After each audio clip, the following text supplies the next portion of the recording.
Hello बच्चों, तो कैसे हैं आप सभी। मैं आशा करता हूं आप सब बहुत ही बढ़िया होंगे और आपकी तैयारी जो एग्जामिनेशन इंटर बोर्ड की तैयारी है बहुत ही बेहतरीन चल रही होगी। चलिए हम लोग आज चलते हैं नेक्स्ट वीडियो में। जरूर इससे पहले जो भी चैनल पे नए हैं जरूर चैनल को सब्सक्राइब कर लें ताकि आने वाला हर एक वीडियो का नोटिफिकेशन आप तक पहले पहुंचे। चलिए अपने दोस्तों के पास भी शेयर कर दिए ताकि उन्हें भी ये क्लास मिस ना हो और जिनसे इनका इस वीडियो का लाभ जो आपको दोस्तों को भी जरूर मिल पाए। चलिए मैं आशा करता हूं कि आप सभी का एग्जाम जो है बेहतरीन ढंग से जाए, है ना। चलिए तैयारी करते रहिए। जो भी इससे पहले वाले वीडियो नहीं देखे हैं जरूर जाकर चैनल पर प्लेलिस्ट में देख ले और या तो डिस्क्रिप्शन में लिंक दिया गया है, लिंक पे जरूर जाकर देख सकते हैं। चलिए चलते हैं हम लोग आज के नेक्स्ट वीडियो के साथ। ऑब्जेक्टिव के महादौर में चल रहे हैं अभी हम लोग। चलिए तो आज का क्वेश्चन है, हम लोगों ने 89 तक क्वेश्चन कर लिया था कवर। चलिए आज का क्वेश्चन है, पहला क्वेश्चन आज का है कि धारतीय प्रतिघात का मान किनके बराबर होता है। तो याद रखिएगा हमेशा जो धारतीय प्रतिघात होता है ना वह 1/ओमेगा c के बराबर होता है। किनके बराबर होता है? तो 1/ओमेगा c के बराबर होता है। किनके बराबर होता है? 1/ओमेगा c के बराबर होता है। चलिए नेक्स्ट क्वेश्चन है आज का कि कार्बन प्रतिरोध का कलर कोड, कार्बन प्रतिरोध का जो है ना कलर कोड किनका कह रहा है। सो करा लाल रंग का कितना होता है। बता दे कि लाल रंग का कोड जो है 2 होता है। कितना होता है? 2 होता है। इन पर एक पर्सनल वीडियो बना हुआ है, जरूर जाकर प्लेलिस्ट में देख लीजिए, आपको कलर कोड से संबंधित रिलेशन मिल जाएंगे। चलिए तो अगला क्वेश्चन है किलोवाट घंटा मात्रक है। देखिए जब भी किलोवाट घंटा का मान आए ना तो आपके दिमाग में 2-4 बातें हमेशा दौड़नी चाहिए। जब भी किलोवाट घंटा का मान आए, किलोवाट घंटा, और देखिए मेगावाट घंटा, मेगावाट घंटा, गीगावाट घंटा, टेरावाट घंटा, है ना, इन सभी का जो भी मान आए ना आपको, है ना। और एक साइड और देखिए यदि आपको किलोवाट, मेगावाट, गीगावाट, है ना, या टेरावाट, इन सभी का जब माइंड में आपको दिमाग में आए ना कि आखिर है क्या, तो हमेशा एक बात फंडा दिमाग में हमेशा एक बात याद रखिएगा। क्या याद रखिएगा? तो देखिए याद हमेशा एक ही बात रखना है इनको कि अगर जिसमें समय की बोध हो, क्या है, जिसमें समय का बोध हो, समय का बोध हो वो क्या कहलाएगा? तो वो ऊर्जा का मान देगा। किनका मान देगा?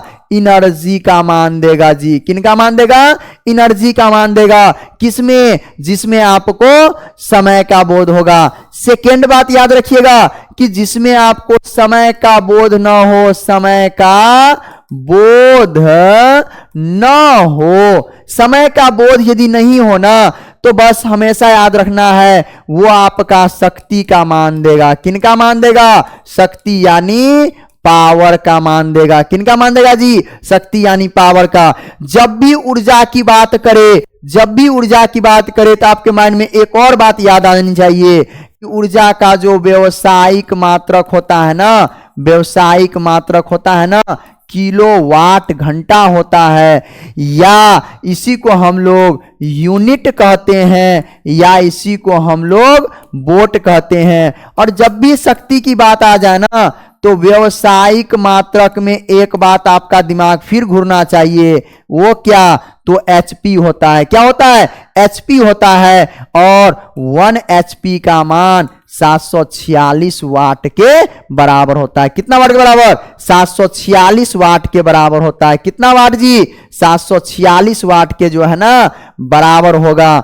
सेकेंड बात कि यहां पर यदि आपका व्यवसायिक मात्रक में कह रहा है ना कि किलोवाट घंटा है, किलोवाट घंटा है ना, तो 3.6 × 10⁶ जूल हो जाएगा। याद रहेगा ना, यानी एक यूनिट का मान जो है ना 3.6 × 10⁶ जूल के बराबर हो जाएगा। सेकेंड बात कि अगर आपको एचपी पूछा तो 746 वाट में जाइएगा, और यदि आपका व्यवसायिक पूछेगा तो 3.6 × 10⁶ जूल में जाइएगा। चलिए चलते हम लोग आज के नेक्स्ट क्वेश्चन की ओर। और एक बात और, यदि इलेक्ट्रॉन वोल्ट ट्वेल्थ में बहुत ज्यादा पूछा जाता है, इलेक्ट्रॉन वोल्ट किसका मात्रक है, तो ऊर्जा का मात्रक है ना।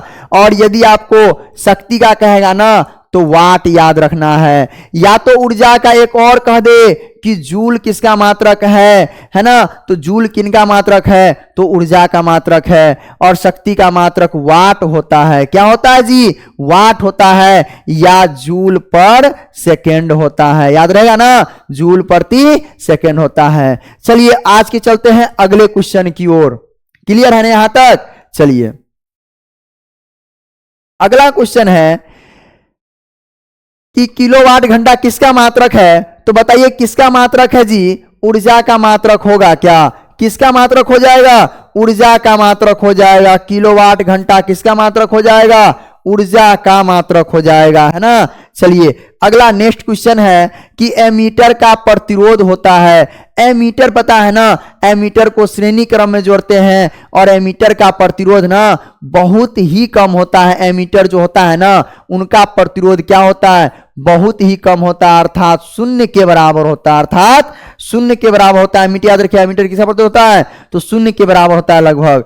चलिए 1 वोल्ट बराबर होता है, 1 वोल्ट जब ही बराबर कहना तो फिर आपको वोल्ट विभव याद रखना है, क्या याद रखना है, विभव, यानी V बराबर W बटा Q, यानी विभव का मात्रक होता है ना वोल्ट होता है, और कार का मात्रक होता है जूल होता है ना, और आवेश का मात्रक कूलॉम होता है, कूलॉम, यानी जूल प्रति कूलॉम, यानी 1 जूल प्रति 1 कूलॉम, या 1 जूल प्रति कूलॉम। तो देखिए यहां पे क्या दिया है, 1 जूल या 1 जूल प्रति कूलॉम हो जाएगा, है ना। इनवर्स जब ही रहे ना तो हमेशा याद रखिएगा वो बट्टा में रहता है, इनवर्स जब भी रहे क्या रहेगा, वो बट्टा में रहेगा। चलिए अगला क्वेश्चन है कि शक्ति को सूचित कर रहा है किससे, तो बता दे आपको शक्ति को ना V² बट्टा R से यहां छूटा हुआ है ना, V² बट्टा R से सूचित किया जाता है, क्लियर है। चलिए तो अगला क्वेश्चन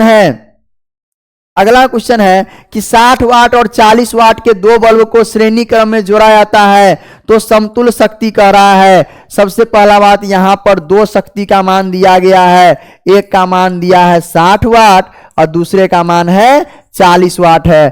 तो दोनों को कौन से क्रम में जोड़ा गया है, श्रेणी क्रम में जोड़ा गया है। कौन से क्रम में जोड़ा गया है, श्रेणी क्रम में। और जब ही श्रेणी क्रम की चर्चा करें ना तो आपके माइंड में फिर से एक बात होनी चाहिए कि दोनों को ऊपर क्या करेंगे, गुना करेंगे, और दोनों को नीचे में क्या करेंगे, जोड़ देंगे। तो बताइए कि 60 है वहां पर, तो 60 गुने 40 तो वैसे ही रहेगा, 60 गुने 40 रहेगा, बट्टा यहां आ जाएगा 100, 0 0 कैंसिल, बच गया 24 वाट आंसर। क्या हो जाएगा, 24 वाट आंसर। ये याद रखिएगा हमेशा, इनको जरूर स्क्रीनशॉट ले लीजिए ताकि आने वाला हर एक एग्जाम में ना ये क्वेश्चन ज्यादा से ज्यादा मात्रा में पूछी जाती है। चलिए तो अगला क्वेश्चन है आपके सामने, कह रहा है क्या होगा इसका राइट आंसर, 24 वाट हो जाएगा। अगला है एक तार से 1 एम्पियर धारा प्रवाहित होती है और यदि एक इलेक्ट्रॉन का आवेश 1.6 गुना 10⁻19 कूलम है तो प्रति सेकंड तार में प्रवाहित इलेक्ट्रॉन की संख्या, याद होना चाहिए हमने पढ़ाया था कि प्रति सेकंड इलेक्ट्रॉन की संख्या जो है ना 6.25 गुना 10 के पावर 18 होता है ना।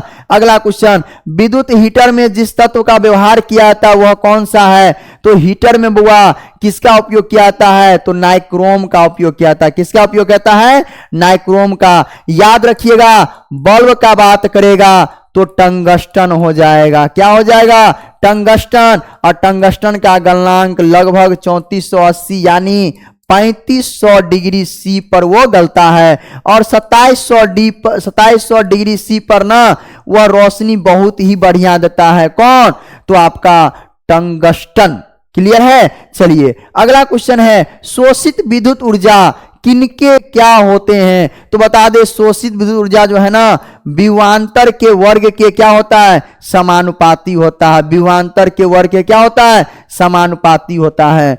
अगला क्वेश्चन है, व्हीट स्टोन ब्रिज मापता है, क्या मापता है? देखिए क्वेश्चन ऑप्शन से स्पष्ट है, उच्च प्रतिरोध निम्न प्रतिरोध दोनों। तो बता दे व्हीट स्टोन ब्रिज जो है ना, या इसी को हम लोग व्हीट स्टोन सेतु भी कहते हैं, है ना, क्या मापता है? तो दोनों प्रकार की प्रतिरोध जो है मापता है। अगला है एक विद्युत धारा का समीकरण I बराबर दिया गया है, निरूपित कर रहा है तो विद्युत धारा की आवृत्ति। तो याद रखिएगा आवृत्ति बराबर म्यू बराबर होता है 2 पाई, है ना, 2 पाई, और ये 2 पाई म्यू होता है ना, आवृत्ति का फॉर्मूला ही होता है, याद रखना है। क्या होता है जी? 2 पाई म्यू ही होता है, 2 पाई म्यू होता है आवृत्ति का फॉर्मूला। तो 2 पाई म्यू होता है बराबर, ये जितना रहता है ना इसका मान लास्ट में 100 पाई। कितना दिया है? 100 पाई।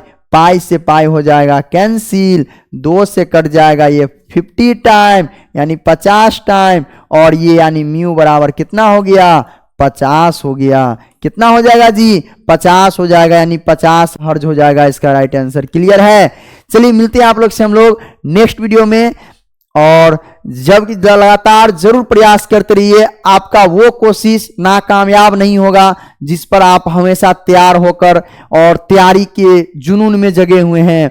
कोई आदमी दिन दिन रात रात भर सोता है, आप जरूर अभी जग के अभी जो है तैयारी कर रहे हैं, बहुत ही बढ़िया है, तैयारी करते रहिए। मिलते हैं आप लोग से हम लोग नेक्स्ट वीडियो में। इसी के साथ ही धन्यवाद।